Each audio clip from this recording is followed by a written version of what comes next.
están? Bienvenidos a una nueva edición de Informe Diario. Los saluda Carla Chocano. Revisemos a continuación los titulares.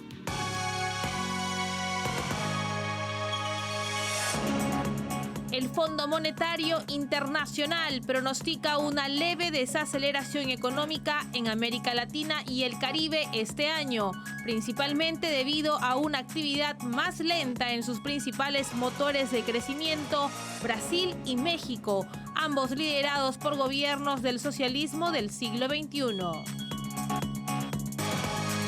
En Venezuela, la plataforma unitaria ha anunciado su compromiso en asegurar una candidatura representativa en las próximas elecciones presidenciales del 28 de julio, pese a que el proceso electoral está viciado por la inhabilitación a la líder opositora María Corina Machado. En España, el catedrático de Derecho Penal de la Universidad Complutense de Madrid, Enrique Gimbernat, ha denunciado que la ley de amnistía es inconstitucional por vulnerar el principio de igualdad. El secretario de Defensa estadounidense Lloyd Austin y su homólogo chino Dong Jun discutieron relaciones de defensa y cuestiones de seguridad global, desde la invasión de Rusia en Ucrania hasta las recientes provocaciones de Corea del Norte, según el Pentágono. Empezamos con el desarrollo de la información. El Fondo Monetario Internacional proyecta una leve desaceleración económica en América Latina y el Caribe para este año, influenciada por Brasil y México, ambos con gobiernos del socialismo del siglo XXI. Se espera un crecimiento del PIB regional del 2% en el 2025, menor que el 2.3% registrado en el 2023, debido a la disminución de la demanda de materias primas y las altas tasas de interés. El Fondo Monetario Internacional pronostica una leve desaceleración económica en América Latina y el Caribe este año, principalmente debido a una actividad más lenta en sus principales motores de crecimiento, Brasil y México, ambos liderados por gobiernos del socialismo del siglo XXI. Según el informe de abril de Perspectivas de la Economía Global, esto se debe al entorno macroeconómico global, una menor demanda de materias primas exportables y el impacto de las altas tasas de interés. Se proyecta que el Producto Interno Bruto de la región crecerá un 2% en el 2025, lo que representa una ligera disminución respecto al avance del 2.3% registrado en el 2023. Aunque este pronóstico es 0.1 puntos porcentuales más altos que el informe anterior de enero, aún refleja una caída en la actividad económica prevista para el corto plazo. En Brasil, la primera economía regional, se espera una moderación en la expansión del PIB al 2.2% este año, debido a una consolidación fiscal, una menor contribución del sector agrícola y los efectos rezagados de la política monetaria estricta del año pasado. Por otro lado, las estimaciones para México también son moderadas, con una proyección de crecimiento del 2.4% en el 2025 frente al 3.2% registrado en el 2023. Esto se debe a lecturas macroeconómicas más débiles en los últimos meses, que incluyeron una contracción en el sector manufacturero. En cuanto a Argentina, el panorama es aún más sombrío. Se estima que la tercera economía latinoamericana se contraerá un 2.8% este año debido a una grave recesión e hiperinflación, esto por consecuencia de los gobiernos peronistas que estuvieron a cargo del país sudamericano en los últimos años. Sin embargo, se espera una recuperación en el 2025, con un crecimiento esperado del 5% debido al plan económico que viene realizando el gobierno de Javier Milei, que busca liberalizar la economía y fomentar la inversión privada.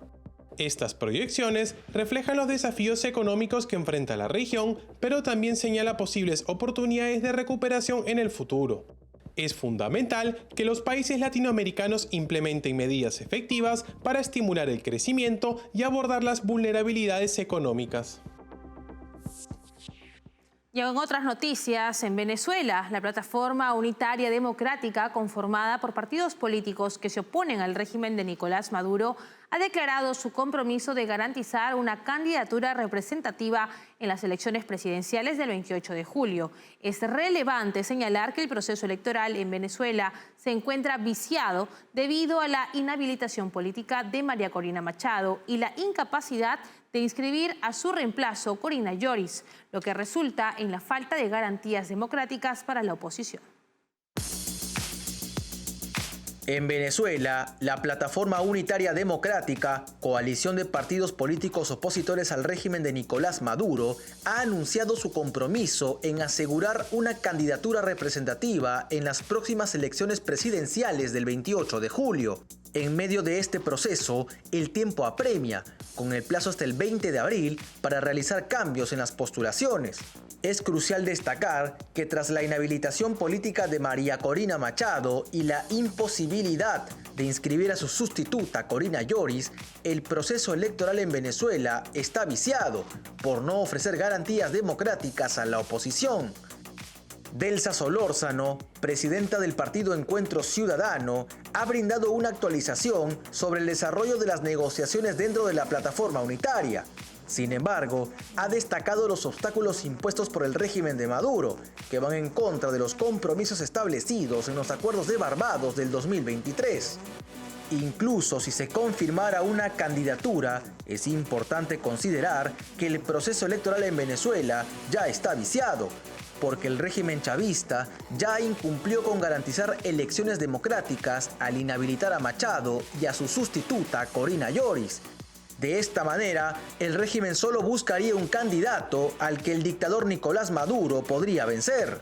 El régimen chavista sigue demostrando su desprecio por la democracia al negar la participación de candidatos de la oposición en los próximos comicios de julio. A pesar de los esfuerzos de la Plataforma Unitaria Democrática por alcanzar una candidatura unitaria que represente los intereses de todos los venezolanos, el dictador Maduro se empeña en obstaculizar el proceso democrático. Y en Argentina, la ministra de Seguridad, Patricia Bullrich, ha alertado sobre la presencia de combatientes iraníes en la frontera con Bolivia, generando preocupación en el país. Además, confirmó que el gobierno está investigando si estos individuos poseen pasaportes bolivianos, lo que facilitaría su entrada a Argentina. Bullrich también denunció la presencia de células del Hezbollah en la triple frontera y en Chile, destacando la gravedad de la situación y la necesidad de vigilancia constante en las fronteras.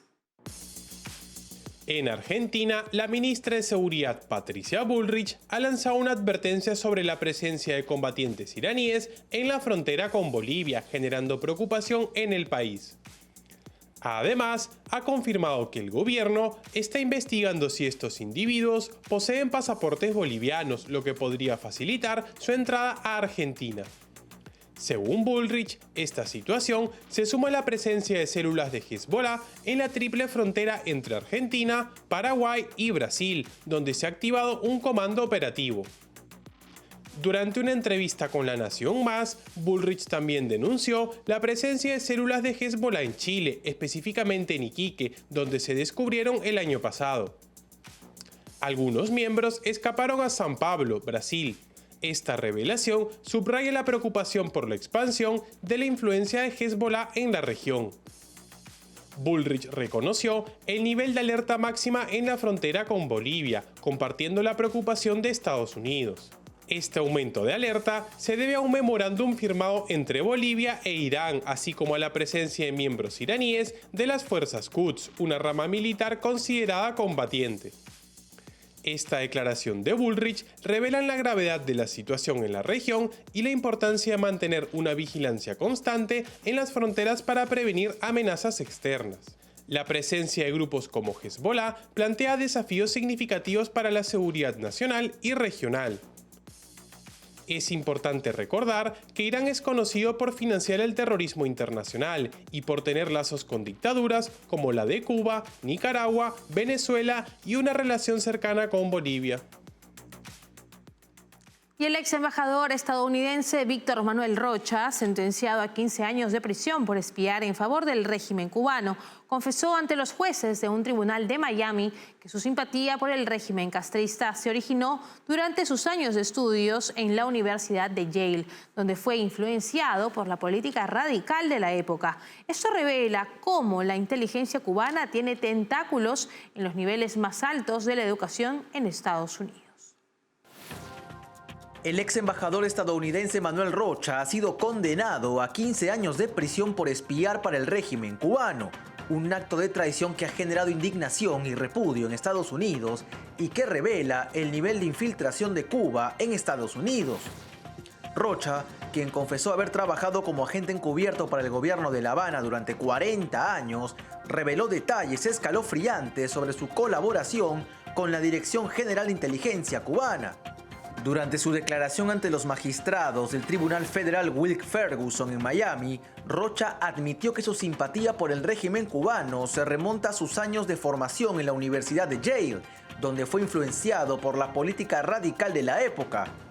A pesar de haber nacido en Colombia y haberse mudado a Estados Unidos a una edad muy temprana, Rocha traicionó a su patria y dedicó décadas de su vida a espiar para el enemigo. El ex diplomático, cuya vida había sido marcada por la pobreza en su infancia en Nueva York, tuvo la oportunidad de recibir una educación de élite que lo llevó a Yale, donde se graduó con honores en estudios latinoamericanos. Esto revela cómo la inteligencia cubana tiene tentáculos en los niveles más altos de la educación en Estados Unidos. A lo largo de su carrera en el Departamento de Estado y en la Casa Blanca, Rocha mantuvo una doble vida como espía cubano, utilizando su posición diplomática para acercarse a las autoridades de la isla y proporcionar información confidencial y sensible. Finalmente, sus operaciones fueron descubiertas el pasado diciembre, cuando fue arrestado por el FBI después de ser grabado en encuentros secretos con un agente encubierto. Nos separamos por unos instantes, volvemos enseguida con más en Informe Diario.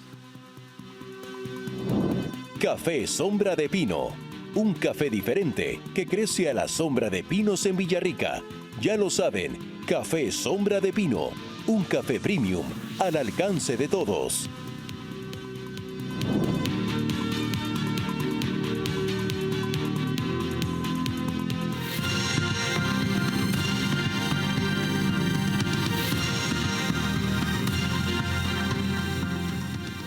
Continuamos en Informe Diario. En España, el catedrático de Derecho Penal de la Universidad Complutense de Madrid, Enrique Gimbernat, ha lanzado una fuerte crítica contra la proposición de la ley de amnistía que se tramita en el Senado. En su comparecencia ante la comisión encargada de este asunto, Gimbernat denunció que la ley es inconstitucional por vulnerar el principio de igualdad. Gimbernat no solo cuestionó la legalidad de la medida, sino que también la contrastó con la amnistía de 1977, destacando que no son comparables. Esta propuesta, pactada entre el Partido Socialista Obrero Español y los partidos independentistas, ha generado una serie de controversias desde su presentación, debido a que se estarían vulnerando los principios del Estado de Derecho en España. El jurista expresó su desacuerdo con los argumentos presentados por estas formaciones para justificar la amnistía, calificándolos de no convincentes. Además, señaló que las amnistías solo son aplicables en situaciones de cambio de régimen, como la transición española de la dictadura a la democracia. Tras la exposición de Gimbernat, la portavoz del Grupo Parlamentario Popular en el Senado, Alicia García, respaldó las preocupaciones del jurista, afirmando que la amnistía propuesta sería inconstitucional por violar el principio de igualdad consagrado en la Constitución. García hizo hincapié en que, a pesar de que otros países puedan aplicar la amnistía, en España no está contemplada dentro de su ordenamiento legal. Y por su parte, el líder del Partido Popular, Alberto Núñez Feijóo, declaró que en el gobierno de España está el extremismo de izquierdas populista más rancio de todos los países de la Unión Europea. Agregó que lo que se está haciendo con la legislación española desde el punto de vista de seguridad jurídica no se ha hecho en ningún país del mundo. España es una anomalía democrática en la Unión Europea. Lo es porque en el gobierno de España está el extremismo de izquierdas populista más rancio de todos los países de la Unión Europea. Lo es porque el gobierno de España depende de partidos independentistas.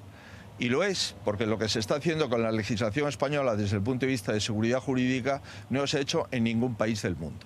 Y España también es una anomalía desde el punto de vista del Estado de Derecho, porque los delitos que lo eran hasta el momento de la investidura de Sánchez han dejado de ser para facilitar la investidura del presidente del gobierno.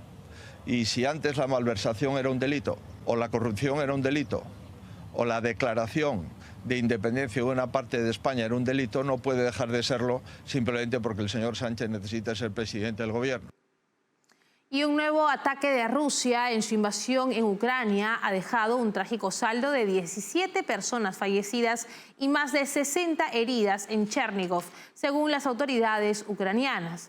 Entre los muertos se encuentran 2 personas que perdieron la vida en instalaciones médicas, incluyendo a un policía, mientras que entre los heridos se encuentran 3 niños. El operativo de rescate sigue en marcha, ya que aún hay personas atrapadas bajo los escombros, según ha informado el ministro del Interior de Ucrania, Igor Klimchenko. El alcalde de Chernígov ha anunciado que se están llevando a cabo operaciones de búsqueda y rescate y se organizará el traslado de aquellos que necesiten alojamiento como resultado del ataque. El impacto de 3 proyectiles en el centro de la ciudad ha causado la destrucción de un edificio residencial de 8 pisos, 4 rascacielos, un hospital y una institución educativa, además de provocar daños en decenas de vehículos. El presidente ucraniano Volodymyr Zelensky ha lamentado la tragedia y ha destacado la importancia de recibir el apoyo necesario para proteger al país de la agresión rusa. Zelensky ha subrayado la determinación de Ucrania para enfrentar al régimen de Vladimir Putin y ha instado a la comunidad internacional a mostrar una determinación similar. Por su parte, el Ministerio de Asuntos Exteriores de Estonia ha expresado su pesar por lo ocurrido y ha señalado que la tragedia podría haberse evitado si Ucrania hubiera recibido el respaldo necesario para proteger su territorio de la agresión rusa. Y en otras noticias, los jefes de defensa de Estados Unidos y China mantuvieron conversaciones sobre cuestiones de seguridad global en un momento de crecientes tensiones globales. Los diálogos entre Washington y Beijing se dan en un contexto en el que el Pentágono ha advertido sobre un aumento de las ventas chinas de tecnología armamentística a Rusia, lo que contribuye al fortalecimiento de la producción de defensa de Moscú mientras continúa su agresión hacia Ucrania. En el primer diálogo entre los jefes de defensa de Estados Unidos y China en casi 17 meses, el secretario de Defensa estadounidense Lloyd Austin y su homólogo chino, Dong Jun, discutieron relaciones de defensa y cuestiones de seguridad global, desde la invasión de Rusia en Ucrania hasta las recientes provocaciones de Corea del Norte, así lo informó el Pentágono. Austin enfatizó la importancia del respeto a la libertad de navegación en alta mar, especialmente en el mar de la China Meridional, donde Beijing ha mostrado ambiciones de controlar el acceso y someter a Taiwán bajo su dominio, incluso por la fuerza si es necesario. Esta postura agresiva de China ha llevado al presidente Joe Biden a afirmar que las tropas de Estados Unidos defenderán la isla democrática de cualquier ataque. Las tensiones no solo se limitan al mar de la China Meridional, sino que también se han intensificado entre China y Filipinas, aliado de Estados Unidos, donde la Guardia Costera China ha utilizado cañones de agua para amenazar a los barcos pesqueros filipinos. Las conversaciones se dan en un contexto en el que el Pentágono ha advertido sobre un aumento de las ventas chinas de tecnología armamentista a Rusia, lo que contribuye al fortalecimiento de la producción de defensa de Moscú mientras continúa su agresión hacia Ucrania. Esta llamada marca la primera vez que Austin habla con Dong, quien asumió como ministro de Defensa Nacional de China en diciembre. En los últimos meses, el régimen de Xi Jinping ha aumentado su agresión en la región, con ataques hacia buques filipinos en el mar de China Meridional y la incursión de aeronaves de las fuerzas militares chinas en las inmediaciones de la isla de Taiwán. Nos vamos a una breve pausa comercial. Regresamos enseguida con los deportes.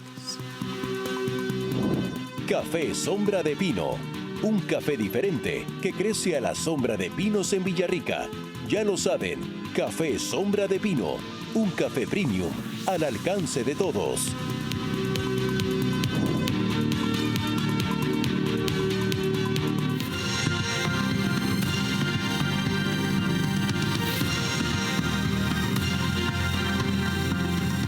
Es momento de los deportes con Estefanía Álvarez.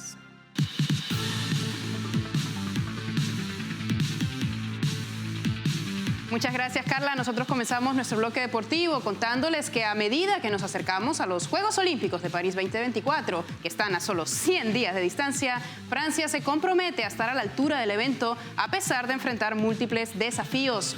Este hecho coincidió con la apertura por parte del comité organizador de la última fase de venta de entradas para los Juegos, programados del 26 de julio al 11 de agosto.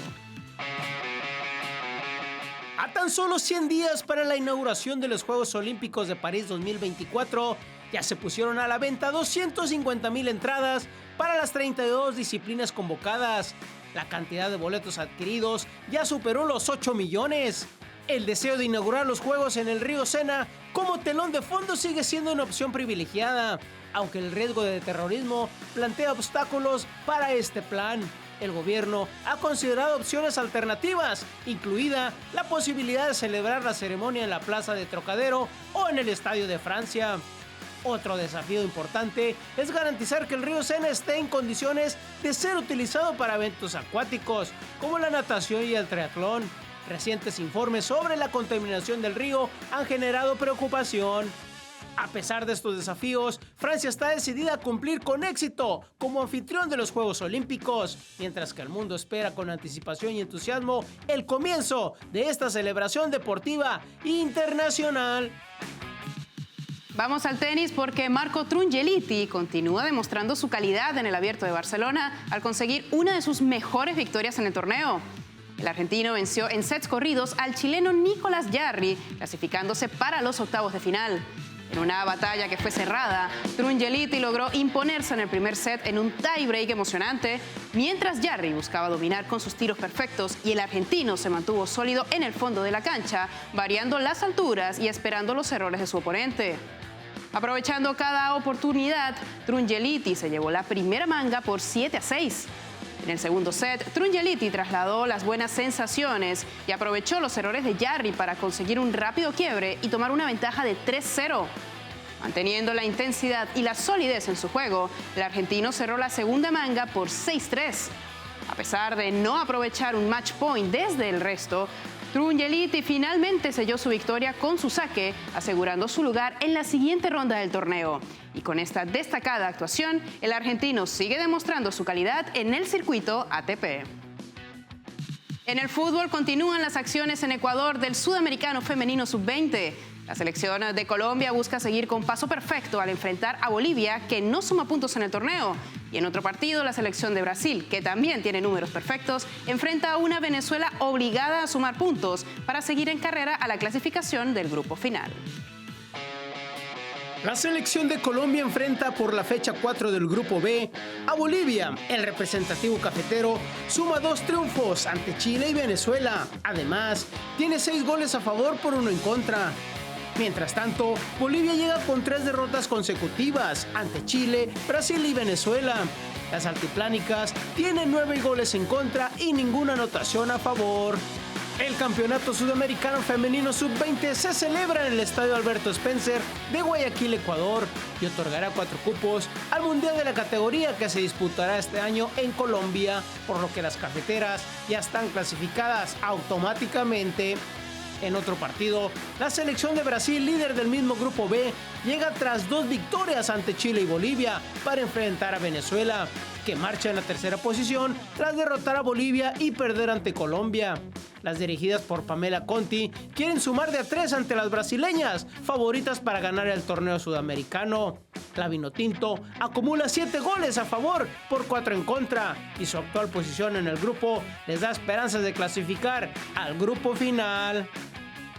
Y la CONCACAF Champions Cup está llegando a su fase culminante con la disputa de las semifinales, donde solo 4 equipos permanecen en la contienda por el título. Entre estos equipos se encuentran 3 representantes mexicanos, que son el América, Pachuca y Rayados, junto con el Columbus Crew de la MLS. América, uno de los favoritos, ha mostrado un desempeño impresionante al eliminar y golear al New England Revolution. Pachuca, por su parte, también ha dejado una marca sólida al humillar al Herediano de Costa Rica, y Rayados de Monterrey, un equipo reconocido, logró su pase a esta fase al eliminar al Inter de Miami de Lionel Messi.